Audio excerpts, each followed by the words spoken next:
do zápasu my sme vstupovali s určitými svojimi ambíciami. V poslednom období sa nám hra darí. Mali sme solidný herný prejav.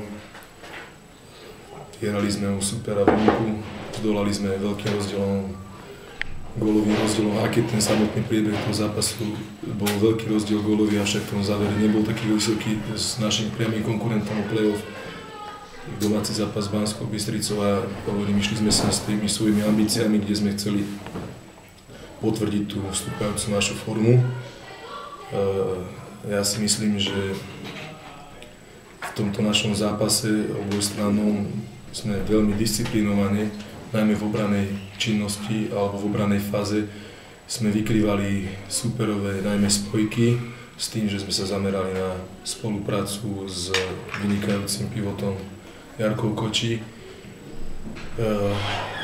Dá sa povedať, že sme aj vykryli nebezpečnú superové ľavé krídlo Macku Handlovú a viac menej sme zachytávali aj nebezpečný protiútok supera. A po tejto našej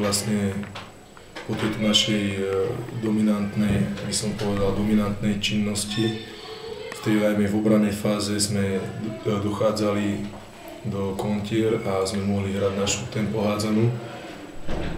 Takisto po obdržaných góloch sme hrali tempo, nasadenie, vysoké tempo hádzanú, dostávali sme sa do šanci a už v samotnom priebehu zápasu, keď sme viedli 8 gólovým rozdielom, si myslím, že dievčatá nepoložili sa ten enormný tlak toho, najmä toho prostredia, vynikajúci fanklub a jednoducho toto hnalo domácich za stiahnutím gólového rozdielu, ale ja som nepochyboval o tom, že ten zápas dotiahneme do víťazného konca.